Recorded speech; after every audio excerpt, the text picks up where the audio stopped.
ನಮ್ಮ natural swimming pool. ದುಡ್ಡಿರೋರ್ಗೂ ಈ ಸವಲತ್ತಿಲ್ಲ. ನ್ಯಾಚುರಲ್ ಪ್ರೈವೇಟ್ ಸ್ವಿಮ್ಮಿಂಗ್ ಪೂಲ್ ಎಷ್ಟು ಜನಕ್ಕಿದೆ? ಉಳುಮೆ ಇಲ್ಲ, ಗೊಬ್ಬರ ಇಲ್ಲ, ಕೀಟನಾಶಕ ಇಲ್ಲ, ಕಳೆ ನಿರ್ಮೂಲನೆ ಇಲ್ಲ. ಆಗುತ್ತೆ ಅನ್ನೋದಕ್ಕೆ ಇಲ್ಲಿ ಎದುರುಗಡೆ ಸಾಕ್ಷಿ. ಈಗ ಒಂದು 5-6 ವರ್ಷದಿಂದ ನಮ್ಮ ಸುತ್ತಮುತ್ತಲು ಮಾಡೋ ರಾಸಾಯನಿಕ ಕೃಷಿಕರು ಅವ್ರದ್ದು ಇಳುವರಿ ಎಲ್ಲ ಕುಂಠಿತ ಆಗ್ತಾ ಇದೆ. ಇಷ್ಟು ವರ್ಷದಿಂದ ಏನು 50 ವರ್ಷದಿಂದ ನೋಡ್ತಿದ್ರಲ್ಲ, ಸಣ್ಣವು ದೊಡ್ಡ ಬೇಕಾದಷ್ಟು ಕಂಪ್ನಿಗಳು ಇರ್ತಾವೆ. ಒಂದಾದ್ರೂ ಕಂಪ್ನಿ ಎಲ್ಲಾದ್ರೂ ಲಾಸ್ ಆಗಿರೋದು ಕೇಳಿದ್ರೆ, ಆದ್ರೆ ರೈತರು 50 ವರ್ಷದ ಹಿಂದೆಲ್ಲಿದ್ರು ಇವತ್ತಿಗೂ ಅಲ್ಲೇ ಇದಾರೆ. ಆಮೇಲೆ ನಾವು ಕಂಪ್ಲೀಟ್ ಆಗಿ ವಿಷಮುಕ್ತವಾಗಿ ನಾವು ಕೃಷಿ ಮಾಡ್ತಾ ಇದೀವಿ ಅಂದ್ರೆ ಬರೀ ರಾಸಾಯನಿಕ ಗೊಬ್ಬರ, ಕೀಟನಾಶಕ ಅಥವಾ ಕಳೆನಾಶಕ ಅಷ್ಟೇ ಅಲ್ಲ, ನಮ್ಮ ಮನೆಯಲ್ಲಿ ಏನು ರಾಸಾಯನಿಕಗಳು ಉಪಯೋಗಿಸ್ತೀವಲ್ಲ ಅವು ಕೂಡ ಉಪಯೋಗಿಸ್ಬಾರ್ದು. ಅಂದ್ರೆ ಶಾಂಪೂಯಿಂದ ಹಿಡಿದು ಸೋಪಿಂದ ಹಿಡಿದು ಬಟ್ಟೆ ತೊಳಿಲಿಕ್ಕಾಗಲಿ, ಪೌಡ್ರುಗಳು, ಡಿಟರ್ಜೆಂಟ್ಸು, ಈ ಪಾತ್ರೆ ತೊಳಿಲಿಕ್ಕೆ, ಇವೆಲ್ಲ ಏನು ರಾಸಾಯನಿಕಗಳು ಸ್ವಚ್ಛತೆಗಾಗಿ ಮನೆಯಲ್ಲಿ ಉಪಯೋಗಿಸ್ತೀವಲ್ಲ ಅವೆಲ್ಲ ಉಪಯೋಗಿಸೋದ್ರಿಂದ ಮತ್ತು ನಮ್ಮ ಭೂಮಿಯಲ್ಲೇ ಹೋಗತ್ತೆ. ಕರೆಕ್ಟ್. ಆಹಾರದ ಮುಖಾಂತರ ಇಲ್ಲ ನೀರಿನ ಮುಖಾಂತರ ನಮ್ಮ ಹೊಟ್ಟೆಗೆ ಬಂದು ಸೇರ್ಕೊಂತತ್ತೆ. ಕಂಪ್ಲೀಟಾಗಿ ವಿಷಮುಕ್ತ ಆಗ್ಬೇಕಂದ್ರೆ ಎಲ್ಲ ರಾಸಾಯನಿಕಗಳಿಂದ ಮುಕ್ತ ಆಗಿರ್ಬೇಕು. ಸೊ ನಿಮಗೆ ರಾಸಾಯನಿಕ ಇಲ್ಲ. ಈಗ ಅದಕ್ಕೆ ಪರ್ಯಾಯವಾಗಿ ಏನು ಮಾಡ್ಬೋದು ಅಂದ್ರೆ, ನಮ್ಮ ಹಿರಿಯರು ಹಿಂದೆ ಏನು ಮಾಡ್ತಿದ್ರು ಅಂತ ನೋಡಿದ್ರೆ ಎಲ್ಲದಕ್ಕೂ ನಮ್ಗೆ ಉತ್ತರ ಸಿಗುತ್ತೆ. ಈಗ ಉದಾಹರಣೆಗೆ ಇದು ನೋಡ್ರಿ, ಅಂಟುವಾಳಕಾಯಿ ಮರ. ಇದು ಅಂಟುವಾಳ ಮರನಾ? ಹೌದು. ಓಕೆ.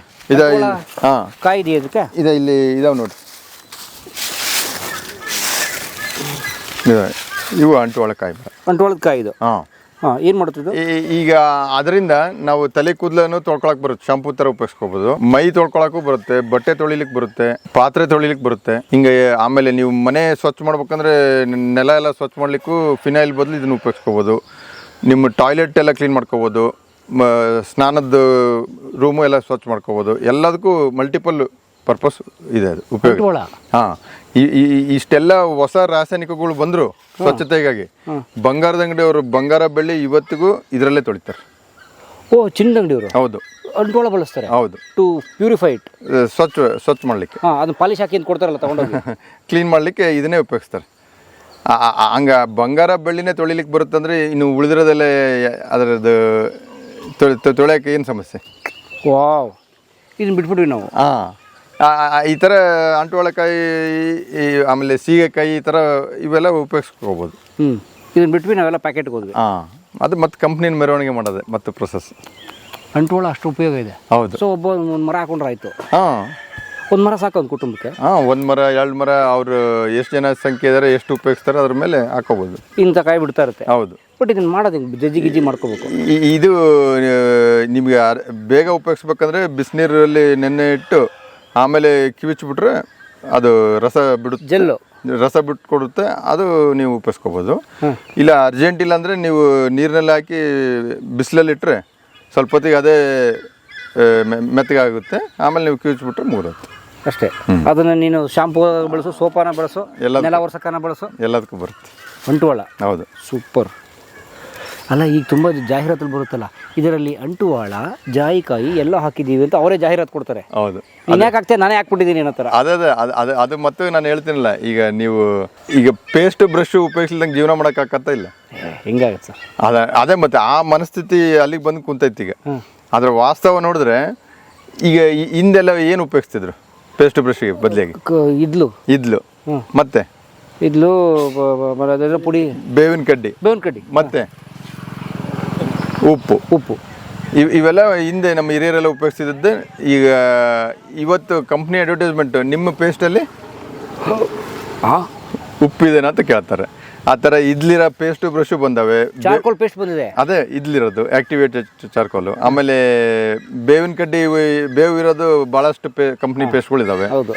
ಈಗ ಮುಂಚೆ ಇವನ್ನ ಉಪಯೋಗಿಸ್ತಿರೋರನ್ನ ನೀವೆಲ್ಲ ಒಂಥರ ಅನಾಗರಿಕರಾಗಿರಿ, ನಾಗರಿಕರಾಗಿರಿ ಅಂತಂದು ಅಡ್ವರ್ಟೈಸ್ಮೆಂಟ್ಗಳೆಲ್ಲ ಕೊಟ್ಟು ಎಲ್ಲರನ್ನೂ ಪೇಸ್ಟ್ ಬ್ರಷ್ ಉಪಯೋಗಿಸಂಗೆ ಮಾಡಿ ದಿಕ್ ತಪ್ಪಿಸಿ ಇವತ್ತು ಅವರೇ ಅಡ್ವರ್ಟೈಸ್ಮೆಂಟ್ ಏನು ಹೇಳ್ತಾರೆ, ಇವೇ ನಿಮ್ಮ ಅಲ್ಲಿಗೆ ಶ್ರೇಷ್ಠ ಅಂತ. ಆದರೆ ನಮ್ಮ ಹತ್ರ ದುಡ್ಡು ಕೊಟ್ಟು ಕೊಂಡ್ಕೊಳ್ರಿ ಅಂತ ಹೇಳಕತ್ತಾರೆ. ಇದು ನಡೀತಿರೋದು. ಈಗ ಇವೆಲ್ಲವೂ ನಮ್ಮ ಸುತ್ತಮುತ್ತಲು ಸುಲಭವಾಗಿ ಸಿಗೋ ಪದಾರ್ಥಗಳು. ಅವನು ಉಪಯೋಗಿಸ್ಕೊಂಡು ಆರಾಮಾಗಿರ್ಬೋದಾಯ್ತು. ಆದರೆ ನಾವು ಈಗ ಅದ್ರ ಮೇಲೆ ಅವಲಂಬನೆ ಆಗಿವಿ. ಆಮೇಲೆ ನಮ್ಮ ಅಲ್ಲಿನ ಬಣ್ಣ ಯಾವುದು? ಅಲ್ಲಿನ ಬಣ್ಣ ವೈಟಲ್ಲಿ ಪಳಪಳ ಬೆಳ್ಳಗ ಹೊಳೆ ಅಂತದ ಅಥವಾ ಈ ಥರ ಆಫ್ ವೈಟ್? ಹಾಂ, ಯಾವ ಬಣ್ಣ ಕರೆಕ್ಟಾಗಿ? Of white. ಸ್ವಲ್ಪ ನೀವು ತಿಳ್ಕೊಂಡಿರಿ. ಈಗ ಅಡ್ವರ್ಟೈಸ್ಮೆಂಟ್ ಸರಿಯಾಗಿ ನೋಡ್ತಿಲ್ಲ ನೀವು. ಹೌದು. ಟಿವಿ ನೋಡಿದ್ರೆ ಎಲ್ಲ ಪಳ ಒಳ್ಳೆಯ ಬಣ್ಣನೇ ತೋರಿಸ್ತಾರೆ. ಈ ಅಂತ ಅಲ್ಬಿಡು ಬೆಳಕು ಬಂದ್ಬಿಡುತ್ತೆ ಅಂತ ಆಡ್ ಮಾಡ್ತಾರೆ ಅಂತಂದು ಆ್ಯಡ್ ಬರುತ್ತೆ. ಅದನ್ನ ನೋಡಿ ನಮ್ಗೆ ಇಂಪ್ಯಾಕ್ಟ್ ಆಗಿ ನಾವು ದಿನ ಕನ್ನಡಕ್ಕೆ ಎದುರುಗಡೆ ಇದ್ದು ತಿಕ್ಕದು, ಉಜ್ಜಿ ಆ ಬಣ್ಣ ಬರಲ್ಲ, ನಾವು ಬಿಡಲ್ಲ. ಆವಾಗ ಅದು ಆಟೋಮೆಟಿಕ್ ಆಗಿ ನೀವು ಯೋಚನೆ ಮಾಡಿದಂಗೆ ನಾವು ಒತ್ತಿ ಜೋರಾಗಿ ತಿಕ್ಕಕ್ಕೆ ಶುರು ಮಾಡ್ಬಿಡ್ತೀವಿ. ಯಾಕಂದ್ರೆ ಅಡ್ವರ್ಟೈಸ್ಮೆಂಟ್ ಇಂಪ್ಯಾಕ್ಟ್. ಅದರಿಂದ ಏನಾಕತ್ತೆ, ಅಲ್ಲಿನ ಮೇಲಿನ ಪದಾರ್ಥ ಎನಾಮೆಲ್ ಅಂತಾರೆ, ಎನಾಮೆಲ್ ಹೊರಟೋಕತ್ತೆ. ಒಂದ್ಸಲ ಎನಾಮೆಲ್ ಹೋತಂದ್ರೆ ನೀವು ತಂಪದು ಅಥವಾ ಉಳಿದು ಏನಾದ್ರು ತಗೊಂಡ್ರೆ ಅಲ್ಲಿ ಜುಮ್ ಅನ್ನಕ್ಕೆ ಶುರು ಆಕವು. ಅವಾಗ ಮತ್ತೆ ನೀವೇನು ಉಪಯೋಗಿಸ್ತೀರಿ? ಸೆನ್ಸಿಟಿವಿಟಿಗೆ ಏನು ಉಪಯೋಗಿಸ್ತಾರೆ? ಸೆನ್ಸಿಟಿವಿಟಿಗೆ ಒಂದು ಕ್ರೀಮ್ ತಗೊಳ್ಳಿ, ಹಚ್ಕೊಳ್ಳಿ, ಅದ್ರದ್ದು ಪೇಸ್ಟ್, ಅದ್ರ ಬ್ರಷ್, ಮತ್ತೆ ದುಬಾರಿ ಅವೆಲ್ಲ ಇನ್ನೂ ಈ ಕಂಪ್ನಿನ ಇನ್ನೂ ಹೆಚ್ಚಿಗೆ ಉದ್ಧಾರ ಮಾಡೋದು. ಇಲ್ಲ ಡೆಂಟಲ್ ಕ್ಲಿನಿಕ್ ಇದು ಒಂದ್ ಕಡೆ ಕಂಪ್ನಿಗಾದ್ರೆ ನೀವು ಅಲ್ಲಿಂದ ಡೆಂಟಿಸ್ಟ್ಗೆ ಬುಕ್ ಆಗ್ಬಿಡ್ತೀರಿ ಲೈಫ್ ಲಾಂಗ್. ಮತ್ತೆ ಒಂದಲ್ಲ ಒಂದು ಸಮಸ್ಯೆ ಬರ್ತಿರ್ತವೆ, ಅವ್ರ ಹತ್ರ ಓಡಾಡ್ತಾ ಇರೋದೇ ಜೀವನ ಎಲ್ಲ. ಇದು ಪೂರಾ ಪ್ರೊಸೆಸ್ ಆಗೋದು. ಇವೆಲ್ಲ ಅವಶ್ಯಕತೆ ಐತಾ? ನಾವು ಮತ್ತೆ ದಡ್ರ ಅನ್ಬೇಕಾ ಬುದ್ಧಿವಂತರ ಅನ್ಬೇಕಾ? ನಮ್ಮನ್ನ ನಾವು ಇಟ್ಕೊಂಡ್ರೆ ಹೆಸರು ನಾಗರಿಕರು ಅಂತ. ನಾವು ಅವ್ರಿಗೆ ಕಾಡ್ಜನ ಅಂತ ಅವ್ರನ್ನ ಬೈತೀವಿ ನಾವು. ಅವರೇ ಚೆನ್ನಾಗಿ ಜೀವನ ಮಾಡ್ತಿರೋದು. ನಾವು ಎಲ್ಲ ಇರೋದನ್ನ ಹಾಳು ಮಾಡಿ ನಮ್ಮ ಆರೋಗ್ಯ, ನಮ್ಮ ಪರಿಸರ ಎಲ್ಲ ನಾವು ಮಾಡಕತ್ತೀವಿ. ಗ್ರೇಟ್. ಇದನ್ನ ನಿಮ್ಮ ತೋಟ ಸ್ಟಾರ್ಟಿಂಗ್ ಇದೆ. ಹ್ಞೂ. ಓಕೆ. ಚಪ್ಪಲಿ ಬಿಟ್ಟು ಬನ್ನಿ ಅಂತ ಏನೋ ರೂಲ್ಸ್ ಮಾಡ್ಬಿಟ್ಟಿದ್ರಲ್ಲ, ಯಾಕೆ? ಅದು ಬೇರ್ ಫುಟ್ ವಾಕಿಂಗ್ ಅಂತಾರೆ. ಈಗ ಮುಂಚೆ ಎಲ್ಲ ಹಂಗೆ ಮಾಡ್ತಿದ್ದು. ಏನು ಒಂದು 50-70 ವರ್ಷದಿಂದ ಎಲ್ಲರೂ ಚಪ್ಪಲಿ ಮಟ್ಟೋದು ಇವೆಲ್ಲ ಶುರು ಆಗೈತಿ. ಓಕೆ. ನಮ್ಮ ನ್ಯಾಚುರಲ್ ಸ್ವಿಮ್ಮಿಂಗ್ ಪೂಲ್, ಈ ಥರದ್ದು ವ್ಯವಸ್ಥೆ ದುಡ್ಡಿರೋರ್ಗೂ ಈ ಸವಲತ್ತಿಲ್ಲ. Natural swimming pool, private swimming pool ಎಷ್ಟು ಜನಕ್ಕಿದೆ? ಇಲ್ಲ, ಯಾರಿಗೂ ಇಲ್ಲ ಸರ್. ರೈತರಿಗೆ ಸಾಧ್ಯ ಇದೆ, ರೈತರಿಗೆ ಮಾತ್ರ ಸಾಧ್ಯ ಇರೋದು ಇದು. ಓಕೆ. ಮಾಡ್ಕೊಳ್ಳ ಇದು ಎಲ್ಲರೂ ರೈತರ ಮನಸ್ಸು ಮಾಡಿದ್ರೆ ಮಾಡ್ಕೊಳಕ್ಕೆ ಅವಕಾಶ ಇದೆ. ಈಗ ಎಷ್ಟೋ ದುಡ್ಡಿರೋರ್ದು ಸ್ವಿಮ್ಮಿಂಗ್ ಪೂಲ್ಗಳು ಸ್ವಂತವಾಗಿ ಅವ್ರದ್ದು ಇರ್ಬೋದು, ಆದರೆ ಎಲ್ಲವೂ ಕೆಮಿಕಲ್ ಟ್ರೀಟ್ ಆಗಿರೋ ನೀರಿನಲ್ಲೇ ಅವ್ರು ಮಾಡೋದು. ಕರೆಕ್ಟ್. ಅದು ಮೇಲೆ ನೋಡಿ ತಳ ಕಾಣುತ್ತೆ ಅಂತ. ಅದು ಮತ್ತೆ ಈ ರಾಸಾಯನಿಕಗಳು ಇಂದನೇ ಮೇಲಿಂದ ಕೆಳಗೆ ಕಾಣೋದು. ಇಲ್ಲಾಂದ್ರೆ ನ್ಯಾಚುರಲ್ ಆಗಿ ಇರೋ ನೀರು ಎಲ್ಲೂ ಕೂಡ ಆ ಥರ ಕಾಣಲ್ಲ. ಹಂಗೆ ಕೆಳಗೆ ಕಾಣೋ ಥರ ಮಾಡಿ ಸ್ವಚ್ಛತೆಗಾಗಿ ಎಲ್ಲ ರಾಸಾಯನಿಕಗಳು ಬಳಕೆ ಮಾಡಿ ಅದೆಲ್ಲ ಮತ್ತು ಅವ್ರ ಆರೋಗ್ಯದ ಮೇಲೆ ದುಷ್ಪರಿಣಾಮ. ಮತ್ತು ನಮ್ಮ ಚರ್ಮನೇ ದೊಡ್ಡ ಸೆನ್ಸಾರ್ಗನ್ನು ಮತ್ತು ಕೆಮಿಕಲ್ಸ್ನೆಲ್ಲ ಅಬ್ಸರ್ವೇಷನ್ ಹೆಚ್ಚಿಗೆ ಮಾಡ್ಲಿಕ್ಕೆ ಅವಕಾಶ ನಮ್ಮ ಚರ್ಮ. ಓಕೆ. ಇದು ನೀವು ಸಹಜ ಸಹಜ ಅಲ್ಲಿ ಮಣ್ಣು ತೆಗೆದು ಅದೇ ಮಣ್ಣನ್ನು ನಾವು ಮನೆ ಕಟ್ಲಿಕ್ಕೆ ಉಪಯೋಗಿಸ್ಕೊಂಡಿವಿ. ಇಲ್ಲಿ ಇದು ರೆಡಿ ಆಯ್ತು, ಅಲ್ಲಿ ಅದು ರೆಡಿ ಆಗ್ತದೆ. ಸೊ ಅಲ್ಲಿ ಕ್ರಿಯೇಟ್ ಆದ ಹಳ್ಳದಲ್ಲಿ ಸ್ವಿಮ್ಮಿಂಗ್ ಪೂಲ್ ಆಯ್ತು. ಹೌದು. ಮಣ್ಣು ತೋಡಿ ಆ ಮಣ್ಣಲ್ಲಿ ಮನೆ ಮುಂದೆ ಸ್ವಿಮ್ಮಿಂಗ್ ಪೂಲ್. ಹೌದು. ಎಷ್ಟು ಅಡಿ ಆಳ ಇದೆ? ಅದು ಒಂದು 6-7 ಅಡಿ ಇದೆ ಅಷ್ಟೇ. ಹೌದಾ? ನೀವು ಸ್ವಿಮ್ಮಿಂಗ್ ಮಾಡ್ತೀರಿ? ಹೌದು ಸರ್, ತೋರಿಸಿ ಬನ್ನಿ ಸರ್, ಆಮೇಲೆ ಮಾಡೋಣ ಒಂದು ರೌಂಡ್. ಸಖತ್ತಾಗಿರುತ್ತೆ. ನೀವು ಟೈಮ್ ಹಿಡ್ಕೊಂಡು ಬರ್ಬೇಕು ಅದಕ್ಕೆ. ಇದೆ ಸರ್, ನಮ್ಗೆ ಬೇಜಾರು. ನಮ್ಮ ಕೆಲಸ ಏನು ಹೇಳಿ, ನಿಮ್ಮಂತ ಇರೋದೇ ಕೆಲಸ. ಸರ್, ಯಾವುದೋ ನೀರು ಹರ್ಕೊಂಡು ಹೋಗ್ತಾ ಇದೆ ಸರ್. ಅದೇ ಈಗ ಅದು ನಿಮ್ಮ ಸ್ವಿಮ್ಮಿಂಗ್ ಪೂಲ್ ನೀರಾ? ಸ್ವಿಮ್ಮಿಂಗ್ ಪೂಲಿಂದ ಬರುತ್ತೆ. ಈ ಕಾಲೇವು ನೀರು, ಚಾನಲ್ ನೀರು ಬಿಟ್ಟಿದಾರಲ್ಲ, ಓಕೆ, ಅದು ಪಕ್ಕದ ತೋಟಕ್ಕೆ ಹೋಗ್ತಾ ಇದೆ. ಪಕ್ಕದ ತೋಟಕ್ಕೆ? ಅದು ನಿಮ್ದೇ ಅಲ್ಲ, ನಮ್ಮ ನೆಂಟ್ರದ್ದು. ಅದೇ 40 ಎಕರೆ ಬೌಂಡ್ರಿ. ತೆಂಗಿನಕಾಯಿ ಸಿಪ್ಪೆ. ಹೌದು. ಸೊ ಎಷ್ಟು ಮರ ಇದಾವೆ ತೆಂಗಿನ ಮರ ಇಲ್ಲಿ? ಅದೇ ನಮ್ದು ಅರ್ಧ ಜಮೀನಲ್ಲಿ ತೆಂಗೈತಿ, ಅರ್ಧ ಜಮೀನು ಭತ್ತ. ಮೇನ್ ಕ್ರಾಪ್ ಅಲ್ಲ, ಮೇನು ಸೈಡ್ ಅನ್ನಂಗಿಲ್ಲ. ಈಗ ಎಲ್ಲವೂ ನಮ್ಮ ಹೊಟ್ಟೆ ತುಂಬಿದ ಮೇಲೆ ಎಲ್ಲ ಹೆಚ್ಚಿಗೆ ಆಗಿರೋ ಮಾರಾಟ ಮಾಡಲೇಬೇಕು. ಅದು ಒಂದೇ ಮರ ಇರಲಿ, ಒಂದು ಮರದ್ದು ಕೂಡ ಉತ್ಪನ್ನ ಪೂರ್ತಿ ನಾವು ತಿನ್ಲಿಕ್ಕಾಗಲ್ಲ. ಮತ್ತೆ ಹೆಚ್ಚಿಗೆ ಆದ್ರೆ ಮಾರಾಟ ಆಗಲ್ಲ. ಹೆಚ್ಚಿಗೆ ಆಗಿದ್ರೆ ಮಾರಾಟ ಮಾಡಲೇಬೇಕಲ್ಲ. ಅದೇ ತೆಂಗಿನಕಾಯಿ ರಾಸಿ. ಇವು ನೀವು ಕೇಳಲ್ಲ, ಅವೇ ಉದುರಿರೋವು? ಹೌದು, ಉದುರಿರೋ ಅಂತ ಹಾಕೊಂಡ್ಬಿಡ್ತೀರಿ ಇಲ್ಲಿ? ಹೌದು. ಓ, ಮರ ಹತ್ತು ಕೀಳೋದೆಲ್ಲ ಇಲ್ಲ? ಇಲ್ಲ ಸರ್. ಈ ವಿಷಮುಕ್ತ ಕೃಷಿ ಅಂತ ಹೇಳ್ತಾ ಇದಾರಲ್ಲ, ಆಕ್ಚುಲಿ ಏನ್ ಕಾನ್ಸೆಪ್ಟ್? ಅದೇ ಮೂಲ ದಯವಿಟ್ಟು ಹೇಳಿ ಸರ್ ನಮಗೆ. ಈಗ ಏನಂದ್ರೆ ರಾಸಾಯನಿಕ ಕೃಷಿ ಒಂದೇ ವಿಷಮುಕ್ತ ಅಲ್ಲ, ಅಥವಾ ಸುಸ್ಥಿರ ಕೃಷಿ ಪದ್ಧತಿ ಅಲ್ಲ. ರಾಸಾಯನಿಕ ಕೃಷಿಗೆ ಪರ್ಯಾಯವಾಗಿ ಒಂದು 15 ಪದ್ಧತಿಗಂತೂ ಹೆಚ್ಚಿನ ಪದ್ಧತಿಗಳು ಇದಾವೆ. ಅವೆಲ್ಲವೂ ಸುಸ್ಥಿರ ಕೃಷಿ ಪದ್ಧತಿ ಅಂತ ಕರೀತಾರೆ. ಈಗ ಇಂಗ್ಲೀಷಲ್ಲಿ ಸಸ್ಟೈನಬಲ್ ಫಾರ್ಮಿಂಗ್ ಮೆಥಡ್ಸ್. ಅದರಲ್ಲಿ ಸಾವಯವ ಕೃಷಿ, ಆರ್ಗ್ಯಾನಿಕ್ ಫಾರ್ಮಿಂಗ್ ಏನಂತಾರೆ, ಅದು ಒಂದು ಪದ್ಧತಿ. ಸುಸ್ಥಿರ ಕೃಷಿ ಪದ್ಧತಿಗಳು ಭಾಳ ಇದಾವಲ್ಲ, ಅದರಲ್ಲಿ ಸಾವಯವ ಕೃಷಿ ಒಂದನೇ ಪದ್ಧತಿ. ಆ ಥರ ನಾವು ಮಾಡ್ತಿರೋ ಸಹಜ ಕೃಷಿ ಅಥವಾ ನ್ಯಾಚುರಲ್ ಫಾರ್ಮಿಂಗ್ ಅಂತ ಏನು ಕರಿತೀವಲ್ಲ, ಅದು ಒಂದು ಪದ್ಧತಿ. ಅದೇ ರೀತಿ ಪರ್ಮಾಕಲ್ಚರ್ ಅಂತ ಒಂದಿದೆ. ಅದು ಪೂರ ಹೆಸರು ಪರ್ಮನೆಂಟ್ ಅಗ್ರಿಕಲ್ಚರ್ ಅಂತ, ಕನ್ನಡದಲ್ಲಿ ಶಾಶ್ವತ ಕೃಷಿ ಅಂತಾರೆ. ಅದು ಒಂದು ಪದ್ಧತಿ ಇದೆ. ಆ ಥರ ಬಯೋಡೈನಮಿಕ್ ಫಾರ್ಮಿಂಗ್ ಅಂತ ಇದೆ, ಕನ್ನಡದಲ್ಲಿ ಜೀವ ಚೈತನ್ಯ ಕೃಷಿ ಅಂತಾರೆ. ಅದು ಒಂದು ಪದ್ಧತಿ ಇದೆ. ಈ ಥರ ಅನೇಕ ಪದ್ಧತಿಗಳಿದಾವೆ. ಇವೆಲ್ಲವೂ ಕೂಡ ವಿಷಮುಕ್ತ ಪದ್ಧತಿಗಳು, ಸುಸ್ಥಿರ ಕೃಷಿ ಪದ್ಧತಿಗಳು. ಸುಸ್ಥಿರ ಕೃಷಿ ಅಂತಂದರೆ ಸಸ್ಟೈನಬಲ್ ಫಾರ್ಮಿಂಗ್ ಮೆಥಡ್ಸ್ ಏನಂದರೆ, ನಾವು ಎಷ್ಟು ವರ್ಷ ಮಾಡಿದರೂ ಅದು ಇಳುವರಿ ಕಡಿಮೆ ಆಗಲ್ಲ, ಭೂಮಿನ ಹಾಳು ಮಾಡಲ್ಲ, ಪರಿಸರನ ಹಾಳು ಮಾಡಲ್ಲ. ಈಗ ರಾಸಾಯನಿಕ ಕೃಷಿ ಆದರೆ ಕೆಲವು ಭಾಳ ವರ್ಷ ಸತತವಾಗಿ ಮಾಡ್ತಾ ಹೋದರೆ ಕೆಲವು ವರ್ಷ ಆದಮೇಲೆ ಅದು ಇಳುವರಿ ಕುಸಿತ ಆಗೇ ಆಕತ್ತೆ, ಇದು ಗ್ಯಾರಂಟಿಡ್. ಇದನ್ನು ನಾವು ಈಗ ಒಂದು 20 ವರ್ಷದಿಂದ ಹೇಳ್ಕೊತಾ ಬಂದಿದ್ದೀವಿ. ಆದರೆ ಇತ್ತೀಚೆಗೆ ನಾವು ಈಗ ಒಂದು 5-6 ವರ್ಷದಿಂದ ನಮ್ಮ ಸುತ್ತಮುತ್ತಲು ಮಾಡೋ ರಾಸಾಯನಿಕ ಕೃಷಿಕರು ಅವ್ರದ್ದು ಇಳುವರಿ ಎಲ್ಲ ಕುಂಠಿತ ಆಗ್ತಾಯಿದೆ, ಡ್ರಾಪ್ ಆಗ್ತಾಯಿದೆ. ಮೊದಲೆಲ್ಲ ಸ್ಟಾರ್ಟಿಂಗಲ್ಲಿ ಅವರು ವರ್ಷದಿಂದ ವರ್ಷ ಅದು ರಾಸಾಯನಿಕಗಳು ಪ್ರಮಾಣ ಗೊಬ್ಬರ ಜಾಸ್ತಿ ಹಾಕೋದು ಹಿಂಗೆ ಮಾಡ್ಕೊತ ಬಂದರು, ಇಳುವರಿನೂ ಜಾಸ್ತಿ ಹಾಕ್ಕೊಂತ ಬಂತು. ಒಂದು ಹಂತದ ಮಟ್ಟ ಬಂದಮೇಲೆ ನಂತರ ಅದು ಈಗ ಕುಂಠಿತ ಆಗ್ತಾಯಿದೆ. ಇದು ಪ್ರಾರಂಭ ಆಗಿದೆ ಆಗಲೇ ಇಲ್ಲಿ. ಈಗ ಇಲ್ಲಿ ಕೇಂದ್ರ ಸರ್ಕಾರದ ಪ್ರಕಾರ ಇಲ್ಲಿ ನಮ್ಮ ಕರ್ನಾಟಕ ರಾಜ್ಯದಲ್ಲಿ ಒಂದು 7-8 ಜಿಲ್ಲೆಗಳಲ್ಲಿ ಅತಿ ಹೆಚ್ಚಿನ ರಾಸಾಯನಿಕಗಳು ಬಳಸ್ತಾ ಇರೋಂಥ ಜಿಲ್ಲೆಗಳು. ಅದರಲ್ಲಿ ನಮ್ಮ ಈಗ ನಾವಿರೋಂಥ ದಾವಣಗೆರೆ ಜಿಲ್ಲೆನೂ ಒಂದು ಅತಿ ಹೆಚ್ಚು ರಾಸಾಯನಿಕ ಬಳಸುವಂಥ ಜಿಲ್ಲೆಗಳ ಲಿಸ್ಟಲ್ಲಿ. ಹೌದು, ವರ್ಷದಿಂದ ಬಳಕೆ ಮಾಡಿ ರಾಸಾಯನಿಕ ಕೃಷಿ 70ನೇ ದಶಕದಿಂದ ಬಂದು ಇಲ್ಲಿ ಮಟ್ಟ ಉಪಯೋಗಿಸಿ ಈಗೆಲ್ಲ ಅದ್ರದ್ದು ನೆಗೆಟಿವ್ ರಿಸಲ್ಟ್ ಏನನ್ನೋದು ಶುರುವಾಗಿದೆ. ಆಗಲಿ ಕುಂಠಿತ ಆಗ್ತಾ ಇದೆ, ಯಾರಿಗೂ ಇಳುವರಿ ಹೆಚ್ಚಿಗೆ ಆಗ್ತಾ ಇರೋದು ಇಲ್ಲ. ಈಗ ಭತ್ತ ಆಗಲಿ ಎಲ್ಲದರಲ್ಲೂ ಕುಂಠಿತ ಆಗ್ತಾ ಇದೆ. ಇದನ್ನಾಗಲೇ ರೈತರು 5-6 ವರ್ಷದಿಂದ ನೋಡ್ತಾ ಇದ್ದಾರೆ. ಇದು ಮೊದಲೇ ನಮ್ಗೆ ಗೊತ್ತಿತ್ತು ಇದು ಈ ವಿಚಾರ. ಅದನ್ನು ಈಗ ಪ್ರಾಕ್ಟಿಕಲ್ ಆಗಿ ನಾವು ನೋಡ್ತಾ ಇದ್ದೀವಿ. ಈಗ ಅದನ್ನು ಬಿಟ್ಟು ಈ ವಿಷಮುಕ್ತ ಪದ್ಧತಿಗಳಲ್ಲಿ ಈಗ ನಮ್ಮದು ನಾನು ಹೇಳ್ತಿರೋ ಸಹಜ ಕೃಷಿ, ಇಂಗ್ಲೀಷಲ್ಲಿ ನ್ಯಾಚುರಲ್ ಫಾರ್ಮಿಂಗ್ ಅಂತಾರೆ. ಇದನ್ನು ಕಂಡುಹಿಡಿದಿರೋರು ಮಸನೋಬು ಫುಕುವೋಕಾ ಅಂತಂದು ಜಪಾನ್ ದೇಶದವರು. ಮಸನೋಬು ಫುಕುವೋಕಾ ಜಾಪನೀಸ್, ಅವ್ರು ಕಂಡುಹಿಡಿದಿರೋರು. ಅದೇ ಪದ್ಧತಿಯಲ್ಲಿ ಇಲ್ಲಿ ನಾವು ಮಾಡ್ತಾ ಇದ್ದೀವಿ. ಈಗ ಬೇರೆ ಪದ್ಧತಿಗೂ ಇದಕ್ಕೂ ವ್ಯತ್ಯಾಸ ಏನಂದರೆ 4 ಮುಖ್ಯವಾದ ವಿಚಾರಗಳಿದಾವೆ. ಮೊದಲನೇದು ನೋ ಕಲ್ಟಿವೇಶನ್, ಉಳುಮೆ ಮಾಡದೇ ಇರೋದು. ಎರಡನೇದು ನೋ ಫರ್ಟಿಲೈಸರ್ಸ್, ರಾಸಾಯನಿಕ ಗೊಬ್ಬರ ಅಥವಾ ತಿಪ್ಪಿ ಗೊಬ್ಬರ ಯಾವುದೂ ಬಳಸಲ್ಲ, ನಾಟಿ ಒಂದು ತಿಪ್ಪೆ ಗೊಬ್ಬರ. ಆಮೇಲೆ ಮೂರನೇದು ನೋ ಪೆಸ್ಟಿಸೈಡ್ಸ್, ರಾಸಾಯನಿಕ ಕೀಟನಾಶಕ ಆಗಲಿ ಗಿಡ ಮೂಲ ಪ್ರಾಣಿ ಮೂಲದಿಂದ ಮಾಡಿರೋ ಕೀಟನಾಶಕಗಳು ಆಗಲಿ ಯಾವುದೂ ಬಳಸಲ್ಲ. ಅದೇನೋ ಅಂತಾರಲ್ಲ ಗಂಜಲ, ಅದು ಇಲ್ಲ, ಯಾವುದೂ ಇಲ್ಲ. ಒಟ್ಟು ಕೀಟನಾಶಕ ಇಲ್ಲ, ಕೀಟನಾಶಕ ಗೊಬ್ಬರ ಇಲ್ಲ. ಹೌದು. ಹಂಗೆ 4ನೇದು ನೋ ವೀಡಿಂಗ್, ಕಳೆ ನಿರ್ಮೂಲನೆ ಮಾಡೋಂಗಿಲ್ಲ. ಮನೆ ಹೆಂಗೆ ಸ್ವಚ್ಛವಾಗಿಟ್ಟಿರ್ತಾರೆ, ಜಮೀನು ಒಂದು ಹುಲ್ಕಡ್ಡಿ ಇಲ್ದಂಗೆ ಸ್ವಚ್ಛವಾಗಿ ಮೇಂಟೈನ್ ಮಾಡಿರ್ತಾರೆ. ತೊಟ್ಟೆ ಥರ ನೀಟಾಗಿ ತೊಳೆದು ಬಿಡ್ತಾರೆ. ಹುಲ್ಲು ಪಲ್ಲು ಸಿಕ್ಕರೆ ಸುಟ್ಟಾಕ್ಬಿಡ್ತಾರೆ. ಆಮೇಲೆ ಅದ್ರ ಜೊತೆಗೆ ಕಳೆನಾಶಕನೂ ಬಳಸ್ತಾರೆ. ಓಹೋ. ಕಳೆನಾಶಕ ಬಗ್ಗೆ ಅದ್ರ ದುಷ್ಪರಿಣಾಮ ಏನು, ಅದ್ರದ್ದು ಏನನ್ನೋದು ಸರಿಯಾದ ತಿಳುವಳಿಕೆ ಯಾರಿಗೂ ಇಲ್ಲ. ಯಾಕಂದರೆ ಈಗ ಕೀಟನಾಶಕಗಳು ಯಾರಾದರೂ ಕುಡಿದು ಆತ್ಮಹತ್ಯೆ ಮಾಡ್ಕೊಂಡಿರೋದು, ಹಿಂಗೆ ಸತ್ತೋಗಿರೋದೆಲ್ಲ ನಾವು ಅಲ್ಲಲ್ಲಿ ಎಲ್ಲ ಹಳ್ಳಿಗಳಲ್ಲೂ ನೋಡಿರ್ತೀವಿ. ಹಂಗಾಗಿ ರೈತರಿಗೆ ಭಾಳ ಮಟ್ಟಕ್ಕೆ ಗೊತ್ತು ಅದು. ಆದರೆ ಕಳೆನಾಶಕದಿಂದ ಆ ಥರ ಆಗುತ್ತೆ ಅನ್ನೋದು ಯಾರಿಗೂ ಅಂದಾಜಿಲ್ಲ.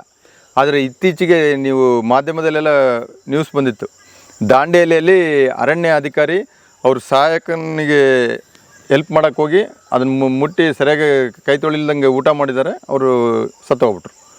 ಕಳೆನಾಶಕ ಅದು ಕೆಮಿಕಲ್ ಟಚ್ ಆಗಿ 3 ದಿವಸ ಹಾಸ್ಪಿಟ್ಲಲ್ಲಿದ್ದು ಮಲ್ಟಿ ಆರ್ಗನ್ ಫೇಲ್ಯೂರ್ ಆಗಿ ಅವರು ಸತ್ತೋದ್ರು. ಕಳೆನಾಶಕ. ಹೌದು. ಅದೇ ಥರ ಮಂಡ್ಯದಿಂದ ಒಬ್ಬ ಯುವ ರೈತರು ಆ ಥರ ಆಗಿರೋದು ಇತ್ತೀಚೆಗೆ ಮಾಧ್ಯಮದಲ್ಲಿ ಬಂದಿದ್ದಾವೆ. ಈಗ ಇವು ಹೊಸ ನಾವು ಈ ಥರದ್ದು ನೋಡ್ತಾ ಇರೋದು. ಅಂದರೆ ಅದು ಅಷ್ಟು ಡೇಂಜರ್ ಅನ್ನೋದು ಯಾರಿಗೂ ಗೊತ್ತಿರಲಿಲ್ಲ. ಈಗ ವಾಸ್ತವದಲ್ಲಿ ಏನಂದರೆ ನೇರವಾಗಿ ನಮ್ಮ ಆರೋಗ್ಯಕ್ಕಾಗಲಿ ಪರಿಸರಕ್ಕಾಗಲಿ ಕೀಟನಾಶಕಕ್ಕಂತೂ ಕಳೆನಾಶಕ ಇನ್ನೂ ಹೆಚ್ಚಿಗೆ ಡೇಂಜರಸ್. ಇದು ವಾಸ್ತವ. ಕಳೆನಾಶಕ. ಹೌದು. ಉದಾಹರಣೆಗೆ ಹುಲ್ಲುಗಿಲ್ ಬೆಳೆದಿದೆ, ಇದನ್ನ ಒಂದು ಮಿಷಿನ್ ಕಟ್ ಮಾಡ್ತಾರೆ, ಹೊಲ ಉಳ್ತಾರೆ, ಇಲ್ಲ ತಂದು ಅದ್ರ ಮೇಲೆ ಸಿಂಪಡಣೆ ಮಾಡ್ಬಿಡ್ತಾರೆ ಪೂರ್ತಿ. ಕಳೆನಾಶಕ ಮಾಡ್ತಾರೆ. ಇನ್ನೊಂದೇನಂದ್ರೆ ಒಂದು ನಾವು ನೋಡ್ರಿ ಕೀಟನಾಶಕ ಅಂತ ಯಾರು ಬಳಸಲ್ಲ ರೈತರು, ಔಷಧಿ ಅಂತ ಕರೀತಾರೆ. ಔಷಧಿ ಹೊಡಿಬೇಕು ಅಂತಾರೆ. ಔಷಧಿ ಅಂದ್ರೆ ಪ್ರಾಣ ಉಳಿಸೋದು, ಪ್ರಾಣ ತೆಗಿಯೋದು, ಪ್ರಾಣ ಉಳಿಸೋದು. ಮೆಡಿಸಿನ್. ಮತ್ತೆ ಅಲ್ಲಿ ಕೀಟಗಳನ್ನ ಸಾಯಿಸೋಕ್ಕೆ, ರೋಗಗಳನ್ನ ಸಾಯಿಸೋಕ್ಕೆ ನಾವು ಅವನ್ನೆಲ್ಲ ಬಳಸ್ತೀವಿ ಅಂದರೆ ಅದು ಔಷಧಿ ಆಗಕ್ಕೆ ಹೆಂಗೆ ಸಾಧ್ಯ? ಇಂಗ್ಲೀಷಲ್ಲಿ ಪೆಸ್ಟಿಸೈಡ್ ಅಂತ ಇದೆ, ಆಮೇಲೆ ಫಂಗಿಸೈಡ್ ಅಂತ ಇದೆ. ಫಂಗಿಸೈಡ್ ಅಂದರೆ ಶಿಲೀಂಧ್ರ ನಾಶಕ, ಪೆಸ್ಟಿಸೈಡ್ ಅಂದರೆ ಕೀಟನಾಶಕ, ಆಮೇಲೆ ಏನು ವಿಡಿಸೈಡ್ ಅಂದರೆ ವೀಡ್ ಅಂದರೆ ಕಳೆ, ಸೈಡ್ ಅಂದರೆ ಮತ್ತೆ ಸಾಯಿಸೋದು. ಅದೇ ರೀತಿ ನಮ್ಮನ್ನು ನಾವು ಸಾಯಿಸ್ಕೊಳ್ಳೋದು ಸುಯಿಸೈಡ್. ಅಂದರೆ ಆ CIDE ಸೈಡ್ ಅಂದ್ರೇ ಸಾಯಿಸೋದು ಅನ್ನೋದು ಸ್ಪಷ್ಟವಾಗಿ ಇಂಗ್ಲೀಷಲ್ಲಿ ಇದೆ, ಅದರ ಅರ್ಥನೂ ಇದೆ, ಅದೇ ಪದಗಳು ಬಳಕೆಯಲ್ಲಿದೆ. ಆದರೆ ನಮ್ಮ ಸ್ಥಳೀಯ ಭಾಷೆಗಳಲ್ಲಿ ಅದು ಔಷಧಿ ಅಂತಂದು ಹೆಂಗೆ ಬಂತದು, ಆ ಪದ ಎಲ್ಲಿಂದ ಶುರು ಆಯಿತು, ಪ್ರಾರಂಭ ಯಾಕೆ ಬಂತು? ನಮ್ಮನ್ನ ಮುಗ್ಧ ರೈತರನ್ನ ದಿಕ್ಕು ತಪ್ಸೋಕೆ ಈ ಥರ ಪದಗಳು ಹೇಳ್ಕೊಟ್ಟಾರ. ಎಲ್ಲರೂ ಇವತ್ತಿಗೂ ಅದನ್ನೇ ಪದಗಳು ಬಳಕೆ ಮಾಡ್ತಾರೆ. ನಾವು ನಿಜವಾದ ಸರಿಯಾದ ಅರ್ಥದ ಪದ ಅಂದರೆ ಕೀಟನಾಶಕ, ಕೀಟವನ್ನು ಸಾಯಿಸೋದು, ಕೀಟನಾಶಕ ಅಂತಲೇ ಬಳಕೆ ಮಾಡ್ಬೇಕು. ಆದರೆ ಎಲ್ಲರೂ ಔಷಧಿ ಅಂತ ಬಳಕೆ, ರೈತರಿಗೆ ಒಂದು ಅಂದಾಜೇ ಇಲ್ಲ ಅದರದ್ದು ದುಷ್ಪರಿಣಾಮ. ಈಗ ಅದ್ರ ಹಿಂದೆ ನೀವು ತಿರುಗಿ ನೋಡಿದ್ರೆ ಬುಳ್ಳೆ ಸೈನೆಲ್ಲ ಹಾಕಿರ್ತಾರೆ, ಅದು ಔಷಧಿ ಹಾಕಿರ್ತಾರೆ. ಅದು ಔಷಧಿಗೆ ಹಾಕ್ಲಿಕ್ಕೆ ಸಾಧ್ಯನಾ? ಅದು ಎಷ್ಟು ಡೇಂಜರ್ ಅಂತಂದು ಇಂಡಿಕೇಟ್ ಮಾಡಲಿಕ್ಕೆ ಅದು ಬುಳ್ಳೆ ಸೈನ್ ಹಾಕಿರ್ತಾರೆ. ಇದು ಹಿಂಗಾಗಿ ಈಗ ಕೀಟನಾಶಕದ್ದು ಒಂದು ಸ್ವಲ್ಪ ಅನುಭವ ಹಿಂಗೆ ಇದೆ. ಆದರೆ ಕಳೆನಾಶಕ ಕೂಡ ಇನ್ನೂ ಹೆಚ್ಚಿಗೆ ಡೇಂಜರ್. ಅದು ಇನ್ನೂ ಯಾರು ಉಪಯೋಗಿಸದೇ ಇರ್ಬೇಕು. ಇವೆಲ್ಲ ವಿಷಯಗಳಿಂದ ಮುಕ್ತ ಆದರೆ ಆರಾಮಾಗಿರ್ತೀವಿ. ಈಗ ಇಲ್ಲಿ ನೋಡ್ರಿ, ಸೌಂಡ್ಗಳು ಏನು ಕೇಳಿಸ್ತಿದಾವೆ? ಜೀರುಂಡೆ, ಹಕ್ಕಿ ಕೂಗು, ಹಕ್ಕಿ ಪಕ್ಷಿಗಳು, ಈ ಜೀರುಂಡೆ, ಬೇರೆ ಉಳಿದ್ದು ಈ ಥರದ್ದು ಸೌಂಡ್ಗಳು ನೀವು ರಾಸಾಯನಿಕ ಕೃಷಿ ಮಾಡೋರು ತೋಟಗಳಿಗೆ, ಜಮೀನುಗಳಿಗೆ ಹೋದರೆ ಎಲ್ಲೂ ಕೇಳಿಸಲ್ಲ. ಇವೆಲ್ಲ ಇಲ್ವೇ ಇಲ್ಲ. ನೀವು ಕಾಡಿಗೆ ಹೋದರೆ ಈ ಥರದ ಶಬ್ದ, ಅಂದರೆ ಕಾಡಿನಲ್ಲಿರೋ ಅಂಥ ಅನುಕೂಲತೆ ಇಲ್ಲಿರೋದ್ರಿಂದ ಅವೆಲ್ಲ ಬಂದು ಇಲ್ಲಿ ಸೇರ್ಕೊಂಡಿದ್ದಾವೆ. ಅವು ಆರಾಮಿದ್ದಾವೆ, ನಾವು ಆರಾಮಿದ್ದೀವಿ, ಸಮಸ್ಯೆ ಇಲ್ಲ. ಯಾವ ಸಸಿಗಳಿಗೂ ಸಮಸ್ಯೆ ಇಲ್ಲ, ಎಲ್ಲವೂ ಚೆನ್ನಾಗಿ ಆರೋಗ್ಯವಾಗಿ ಅಸ್ಪಷ್ಟವಾಗಿ ಬರ್ತಾ ಇದ್ದಾವೆ. ಅವು ನಿಮಗೆ ತೊಂದರೆ ಕೊಡ್ತಾ ಇಲ್ಲ, ನೀವು ಅವ್ರಿಗೆ ತೊಂದರೆ ಕೊಡ್ತಾ. ಸೊ ಎಲ್ಲ ಹೊಂದ್ಕೊಂಡು ಆರಾಮಾಗಿದ್ದೀವಿ. ಈ ಥರ ಇದ್ರೆ ಇಲ್ಲಿ ನಿಜವಾಗ್ಲೂ ನಾವು ಅನುಕೂಲವಾಗಿ ನಮ್ಮನ್ನು ನಾವು ಉದ್ಧಾರ ಮಾಡೋದಂದರೆ ಇದು ಪದ್ಧತಿ. ಇದು ಇನ್ನು ನೀವು ರಾಸಾಯನಿಕ ಕೃಷಿ ಮಾಡ್ತೀವಿ ಅಂತಾರೆ ನಿಮ್ಮ ಉದ್ಧಾರಕ್ಕಲ್ಲ, ಆ ಕಂಪ್ನಿ ಉತ್ಪನ್ನಗಳು ಏನು ಇನ್ಪುಟ್ಸ್ ನೀವು ಒಳಸುರುಳುಗಳು ಉಪಯೋಗಿಸ್ತಿರಲ್ಲ, ಬೀಜ ಇರ್ಬೋದು, ಗೊಬ್ಬರ, ಕೀಟನಾಶಕ, ಟ್ರ್ಯಾಕ್ಟ್ರು ಮತ್ತು ಬೇರೆ ಇಂಪ್ಲಿಮೆಂಟ್ಸು, ಇವೆಲ್ಲ ಕಂಪ್ನಿಗಳು ಇಷ್ಟು ವರ್ಷದಿಂದ ಏನು 50 ವರ್ಷದಿಂದ ನೋಡ್ತಿದ್ರಲ್ಲ, ಸಣ್ಣವು ದೊಡ್ಡವು ಬೇಕಾದಷ್ಟು ಕಂಪ್ನಿಗಳು ಇರ್ತಾವೆ. ಒಂದಾದ್ರೂ ಕಂಪ್ನಿ ಎಲ್ಲಾದ್ರೂ ಲಾಸ್ ಆಗಿರೋದು ಕೇಳಿದ್ರೆ ಎಲ್ಲವೂ ಚೆನ್ನಾಗಿ ಪ್ರಾಫಿಟ್ ಲಾಭ ಮಾಡ್ತಾ ಇದ್ದಾವೆ. ಆದರೆ ರೈತರು 50 ವರ್ಷದ ಹಿಂದೆಲ್ಲಿದ್ರು ಇವತ್ತಿಗೂ ಅಲ್ಲೇ ಇದ್ದಾರೆ. ಸ್ಥಿತಿಗತಿಯಲ್ಲಿ ಏನು ಉತ್ತಮ ಯಾರಿಗೂ ಆಗಿಲ್ಲ, ಇನ್ನೂ ಕಮ್ಮಿಗೆ ಹೋಗಿದ್ದಾರೆ. ಇನ್ನೂ ಆದರೆ ಕತ್ತೆ ದುಡ್ದಂಗೆ ಕಷ್ಟಪಟ್ಟು ಬೆವರು ಸುರಿಸಿ ದುಡಿಮೆ ಮಾಡೋದೆಲ್ಲ ನಮ್ಮ ರೈತರು. ಅದರ ಅನುಕೂಲತೆ ಆಗ್ತಿರೋದು ಕಂಪ್ನಿಗಳಿಗೆ. ಈ ವಿಚಾರ ಅರ್ಥನೇ ಆಗ್ತಾರೆ. ಈಗ ಆ ಥರ ಕಂಪ್ನಿಗಳ್ನ ಇಷ್ಟು ದಿವಸ ರಾಸಾಯನಿಕ ಕಂಪ್ನಿಗಳ್ನ ಉದ್ಧಾರ ಮಾಡಿದ್ದಾಯ್ತು ಮೆರವಣಿಗೆ. ಈಗ ಇತ್ತೀಚೆಗೆ ಹೊಸದಾಗಿ ಶುರುವಾಗಿರೋದು ಈ ಸಾವಯವ ಕಂಪ್ನಿ, ಮತ್ತು ಈಗ ಅದ್ರ ಮೆರವಣಿಗೆ ಶುರುವಾಗೈತೆ ಆಗಲಿ. ಸಾವಯವ ಕಂಪ್ನಿದು ಸಮಸ್ಯೆನಾ? ಅಲ್ಲ, ಸಮಸ್ಯೆ ಅನ್ನೋದಕ್ಕಂತೂ ಆ ಕಂಪ್ನಿಗಳ್ನ ಉದ್ಧಾರ ಮಾಡೋದು ಪ್ರೊಸೆಸ್ ಅದಲ್ಲ. ಅವು ಯಾವ ಹೊರಗಡೆ ಒಳ ಸುರುಳಿಗಳು ಇಲ್ದಂಗೆ ನಾವು ಆರಾಮಾಗಿ ಕೃಷಿ ಮಾಡ್ಬೋದಲ್ಲ. ಅಲ್ಲ, ಯಾಕಂದ್ರೆ ನಿಮ್ಮ ಈಗ ಆ ಥರ ಒಳ ಸುರುಳಿಗಳು ಇಲ್ದಂಗೆ ಮಾಡಿದರೆ ಇಲ್ಲಿ ನಿಜವಾಗ್ಲೂ ನಾವು ರೈತರು ಉದ್ಧಾರ ಆಗ್ತೀವಿ. ಯಾಕಂದ್ರೆ ನೀವು ಹೇಳ್ದಂಗೆ 2ನೇ ರೂಲು, ಗೊಬ್ಬರ ಬಳಸಂಗಿಲ್ಲ, ಉಳುಮೆ ಇಲ್ಲ, ಗೊಬ್ಬರ ಇಲ್ಲ, ಕೀಟನಾಶಕ ಇಲ್ಲ, ಕಳೆ ನಿರ್ಮೂಲನೆ ಇಲ್ಲ. 4 ಆರಾಮಾಗಿ ನಾವು ಮಾಡ್ಕೊಂತ ಹೋಗ್ಬೋದಲ್ಲ. ಆಗುತ್ತೆ ಅನ್ನೋದಕ್ಕೆ ಇಲ್ಲಿ ಎದುರುಗಡೆ ಸಾಕ್ಷಿ ನೋಡ್ರಿ ಹೆಂಗಿದೆ ಅನ್ನೋದು ತೋಟ. ಬನ್ನಿ, ಈಗ ಇಲ್ಲಿ ನೋಡ್ರಿ, ಇಲ್ಲಿ ಜಮೀನು ನೆಲ ಎಲ್ಲೂ ಮಣ್ಣು ಕಾಣಲ್ಲ. ಹೌದು, ಮಣ್ಣೆ ಕಾಣ್ತಾ ಇಲ್ಲ. ಎಲ್ಲ ಯಾಕಂದ್ರೆ ಜಮೀನೆಲ್ಲ ಗಿಡ ಸಸಿಗಳಿಂದ ಕಂಪ್ಲೀಟ್ ಆಗಿ ಮುಚ್ಕೊಂಡು ಹೋಗಿದೆ. ಈ ತರ 365 ದಿವಸ ಹಿಂಗೆ ಇರುತ್ತೆ. ಈಗ ಆಕ್ಚುಲಿ ಮಾರ್ಚ್ ಬೇಸಿಗೆ ಇದು ಹಿಂಗೆ ಇರುತ್ತೆ. 365 ದಿವಸನೂ ಎಲ್ಲೂ ನಿಮಗೆ ಮಣ್ಣು ಕಾಣಂಗಿಲ್ಲ, ಮಣ್ಣು ಕಾಣಲ್ಲ. ಆ ಥರ ಮುಚ್ಕೊಂಡಿರೋದ್ರಿಂದ ಈಗ ಒಂದು ಸ್ಪಾಂಜು, ಅದೇ ಸಾವಯವ ಅಂಶಗಳೆಲ್ಲ ಉದುರಿದಾವಲ್ಲ, ಅವೆಲ್ಲ ಸೇರ್ಕೊಂಡು ನಿಮ್ಗೆ ಹಂಗೆ ಅನಿಸ್ತದೆ. ಓಕೆ ಸರ್, ಇದೆಲ್ಲ ಕಾಣಕ್ಕೆ ಯಾವ ಕಾರಣಕ್ಕೂ ಮಣ್ಣು ಕಾಣಂಗಿಲ್ಲ? ಅವಶ್ಯಕತೆ ಇಲ್ಲ, ಎದಕ್ಕೆ ಕಾಣಬೇಕು? ಅದೇನೋ ಪಾತಿ ಮಾಡುವಂತಾರೆ, ಅದು ಬಿಡುವಂತಾರೆ, ನೀರು ಬಿಡುವಂತಾರೆ, ಕತೆ ಕೊಡ್ತಾರೆ. ಅದ್ರ ಪಾಡಿಗೆ ಅದು ಬಿಟ್ಟರೆ ಎಲ್ಲವೂ ಈಗ ಕಾಡಿನಲ್ಲಿ ಇವೆಲ್ಲ ಯಾರು ಮಾಡ್ತಾರೆ? ಯಾರು ಮಾಡಲ್ಲ. ಮತ್ತು ಅಲ್ಲಿ ಗಿಡ ಮರಗಳೆಲ್ಲ ರೋಗ ಬಂದು ವೀಕಾಗಿ ಬೆಳೆದಿರೋದು ನೋಡ್ತೀರ ಕಾಡಿನಲ್ಲಿ, ದಷ್ಟಪುಷ್ಟವಾಗಿ. ಮತ್ತು ಅದು ಅಲ್ಲಿ ಯಾರೂ ಮಾಡಲಿಲ್ಲಂಗೆ ದಷ್ಟಪುಷ್ಟವಾಗಿದ್ದಾವೆ ಅಂದರೆ ಅದು ಮೊದಲನೇ ನಿದರ್ಶನ ನಿಮಗೆ ಅರ್ಥ ಮಾಡ್ಕೊಳ್ಳಿಕ್ಕೆ ಇದು ಸಾಧ್ಯ ಅನ್ನೋದು. ಹೌದು. ಇನ್ನು ಎರಡನೇದು, ಈಗ ಮನೆ ಮುಂದೆ ಹಳ್ಳಿ ಆಗಲಿ ಸಿಟಿ ಆಗಲಿ ಜಾಗ ಇರೋರು 1-2 ತೆಂಗಿನ ಮರ ಅಥವಾ ಒಂದು ಮಾವಿನ ಮರ ಈ ಥರ ಎಲ್ಲ ಹಾಕಿರ್ತಾರೆ. ಅದಕ್ಕೆ ಈ 4 ಕೆಲಸಗಳು ಯಾರೂ ಮಾಡಲ್ಲ. ಆದರೆ ನೀವು ಅದ್ರದ್ದು ಇಳುವರಿ ನೋಡ್ರಿ, ಸಾಮಾನ್ಯ ಚೆನ್ನಾಗಿ ಬಿಟ್ಟಿರ್ತಾವೆ. ನೀವು ಅದೇ ರೈತ ಅವ್ರ ಮನೆ ಮುಂದೆ ಅವು 2 ತೆಂಗಿನ ಮರ ಏನು ಇಳುವರಿ ಕೊಡ್ತಾ ಇರುತ್ತಲ್ಲ, ಅವ್ರ ತೋಟದಲ್ಲಿ ಎಲ್ಲ ಕೆಲಸಗಳು, ಎಲ್ಲ ಶ್ರಮ ಎಲ್ಲ ಮಾಡಿದ್ರು ಇಳುವರಿ ಈ ಮನೆ ಮುಂದೆ ಬರೋ ಅಷ್ಟು ಇಳುವರಿ ತೋಟದಲ್ಲಿ ಬರಲ್ಲ. ಅದೇ ಸೇಮ್ ವೆರೈಟಿ ಗಿಡ ತೊಗೊಂಡೋಗಿ ಹಾಕಿದ್ರು ಹಾಂ, ಸೇಮ್ ಡೇ 2 ಕಡೆ ನಡಿ, ಹಾಂ, ನಾವು ಮೇಂಟೈನ್ ಮಾಡಿದ ಕಮ್ಮಿ ಬರುತ್ತೆ, ಮೇಂಟೈನ್ ಮಾಡಿದ್ರೆ ಜಾಸ್ತಿ ಬರುತ್ತೆ. ಹಾಂ, ಇದು ಇರೋದು ಇದೇನು ನಾನು ಹೊಸ ತೇರಿ ಏನು ಹೇಳ್ತಿಲ್ಲ, ವಾಸ್ತವ ಇರೋದು ಹೇಳ್ತಿದ್ದೀನಿ. ಕಾಲದಿಂದ ನಡ್ಕೊಂಡ್ ಬಂದಿರೋದು. ಹಾಂ, ಇದು 2ನೇ ನಿದರ್ಶನ ನೀವು ಅರ್ಥ ಮಾಡ್ಕೊಳ್ಳಿಕ್ಕೆ. ಇನ್ನು 3ನೇದು, ಈ ತೋಟಗಳಲ್ಲೂ ಒಂದೊಂದು ಬದು ಇರ್ತತೆ, ಬದು ಅಥವಾ ದಿಂಡ್ ಅಂತಿರಲ್ಲ, ಅದ್ರ ಮೇಲೆ ಒಂದೊಂದು ಸಾಲು ತೆಂಗಿನ ಮರಗಳು ಇರ್ತಾವೆ. ಈಗ ಮಡಿಯಲ್ಲಿ ಏನು ತೆಂಗಿನ ಮರ ಇರ್ತಾವಲ್ಲ, ಅದಕ್ಕಂತೂ ಇವು ಇಳುವರಿ ಹೆಚ್ಚಿಗೆ ಬರುತ್ತೆ. ಹೌದು. ಮತ್ತು ಇದಕ್ಕೇನು ಎಕ್ಸ್ಟ್ರಾ ಗೊಬ್ಬರ ಕೊಟ್ಟಿರ್ತಾರೆ ಅಥವಾ ಎಕ್ಸ್ಟ್ರಾ ಏನಾದರೂ ಮಾಡಿರ್ತಾರೆ. ಈ ಇಡೀ ಎಲ್ಲ ಮರಗಳಿಗೆ ಏನು ಮಾಡ್ಬೇಕು ಅದೇ ನಿರ್ವಹಣೆ ಮಾಡಿರ್ತಾರೆ. ವ್ಯತ್ಯಾಸ ಏನಂದರೆ ಅಲ್ಲಿ ಉಳುಮೆ ಮಾಡಿ ಸ್ವಚ್ಛವಾಗಿ ಮೇಂಟೈನ್ ಮಾಡಿರ್ತಾರೆ. ಈ ದಿಂಡಿನ ಮೇಲೆ ಯಾರೂ ಉಳುಮೆ ಮಾಡಲ್ಲ, ಸ್ವಚ್ಛ ಮಾಡಲ್ಲ. ಯಾಕಂದರೆ ಅದು ಬದು, ಅದ್ರ ಮೇಲೆ ಹುಲ್ಲು ಬೆಳೆಯುತ್ತೆ, ಗಿಡನ ಬೆಳೆಯುತ್ತೆ. ಹಾಂ, ಅದು ಒಂದನೇ ಅನುಕೂಲ. ಇನ್ನು 2ನೇದು, ಈಗ ಮಡಿಗಳಲ್ಲಿ ನೀರು ಹಾಯಿಸ್ತಾರೆ, ಫ್ಲಡ್ ಇರಿಗೇಷನ್ ಮಾಡ್ತಾರೆ. ಹೌದು, ನೀರು ಈಗ ಕಾಲೆಲ್ಲ ಹರಿಸ್ತಾರೆ. ಕಾಲೇವಲ್ಲ, ಮಡಿನೇ ನಿಲ್ಸಿರ್ತಾರೆ. ಹೌದು, ಅಲ್ಲೆಲ್ಲ. ಆದರೆ ಬದು ಮೇಲೆ ನೀರು ಎಂದೂ ನಿಲ್ಸಕ್ಕೆ ಬರಲ್ಲ. ಹಾಂ, ಹೌದು. ಅದರಿಂದ ಅದಕ್ಕೆ ಆಗ್ತಿರೋ ಅನುಕೂಲ ಅದು. ಇದು 3ನೇ ನಿದರ್ಶನ ನಿಮ್ಗೆ ಅರ್ಥ ಮಾಡ್ಕೊಳ್ಳಿಕ್ಕೆ. ಈ ಇದರಿಂದ ಇದು ಸಹಜ ಕೃಷಿ ಸಾಧ್ಯ ಅನ್ನೋಕೆ ಎಲ್ಲ ರೈತರು ಅರ್ಥ ಮಾಡ್ಕೊಳಕ್ಕೆ ಸುಲಭವಾಗಿ 3 ಉದಾಹರಣೆಗಳು. ಓಕೆ. ಸೊ ಇಲ್ಲಿ ಈಗ ಅದೇ ವ್ಯವಸ್ಥೆ ಇಲ್ಲಿ, ಅದರ ಅನುಕೂಲತೆ ಏನಾಗಿದೆ ಅದು ಇಲ್ಲಿ ಆಗ್ತಾ ಇದೆ. ಓಕೆ. ಈಗ ಇಲ್ಲಿ ಉದಾಹರಣೆಗೆ ಸೀಬೆ ಅಥವಾ ಪ್ಯಾರ್ಲೆ ಏನಂತಿರಲ್ಲ ನೋಡ್ರಿ, ಸುತ್ತಲೂ ಬೇಕಾದಷ್ಟು ಗಿಡ ಮರಗಳಿದಾವೆ, ಒಂದು ನಾವು ನೆಟ್ಟಿಲ್ಲ. ಯಾರು ಈ ಸೀಬೆ ಗಿಡ? ಹಾಂ, ಎಲ್ಲ ಬೋನಸ್. ಅದಕ್ಕೆ ನೋಡ್ರಿ, ಅವು ಎಲ್ಲಿ ಬೇಕಾದ್ರೆ ಅಲ್ಲೇ ಬೆಳೆದಿದ್ದಾವೆ. ನೀವು ಪ್ಲಾನ್ ಮಾಡಿ ಒಂದು ಲೈನ್, ಒಂದು ಸ್ಪೇಸಿಂಗು ಏನು ಅಳತೆ ಇಲ್ದಂಗೆ ಎಲ್ಲಿ ಬೇಕಾದ್ರೆ ಅವು ಬೆಳೆದಾವೆ. ಯಾಕಂದ್ರೆ ತಾನೇ ಬಂದಿರೋದ್ರಿಂದ. ಯಾರು ಹಾಕಿದ್ರು? ಬೋನಸ್ ಅಲ್ಲ, ಹೆಂಗೆ ಬಂತ ನೀವು ಹಾಕ್ತಿರೋ? ಮತ್ತೆ ಅದಕ್ಕೊಂದು ಅನುಕೂಲವಾದ ಒಂದು ವಾತಾವರಣ ಇದ್ದರೆ, ಗಾಳಿ ಮುಖಾಂತರ, ನೀರಿನ ಮುಖಾಂತರ ಅಥವಾ ಹಕ್ಕಿ ಪಕ್ಷಿಗಳು, ಪ್ರಾಣಿಗಳು ಮುಖಾಂತರ ಈ ಬೀಜಗಳೆಲ್ಲ ಹರಡ್ಕೊತಾವೆ. ಅದಕ್ಕೆ ಅನುಕೂಲ ಇತ್ತಂದ್ರೆ ಅಲ್ಲಿ ಚಿಗುರಿ ಬೆಳಿತಾವೆ. ಹಂಗೆ ಬೆಳೆದಿರೋದು? ಹೌದು. ಅಲ್ಲ ಸರ್, ನಾವು ನಿಂತಿರೋ ಈ 10-15 ಅಡಿ ಜಾಗದಲ್ಲೇ 1, 2 ಸುಮಾರು ಮರ 3-4 ಬೋನಸ್ ಲಿಸ್ಟಲ್ಲಿ ಪ್ಯಾರ್ಲು, ಸೀತಾಫಲ, ನೇರಳೆ, ಮಾವು ಈ ಥರದ್ದು ಬಂದಿದ್ದಾವೆ. ಈ ಥರ ನಾನು ಒಂದು 4 ಕೇಳಿನಿ, ಒಂದು ಅರ್ಧ ಸಸಿಗಳು ಈ ಥರ ಎಲ್ಲ ಬಂದಿದ್ದಾವೆ. ಒಂದು ಅರ್ಧ ನಾವು ಹಾಕಿದ್ದೀವಿ. ನಾವು ಹಾಕಿರೋದ್ರಲ್ಲಿ ಇಲ್ಲಿ ನೋಡ್ಬೋದು. ಇದು ಮಲೈ ಆ್ಯಪಲ್.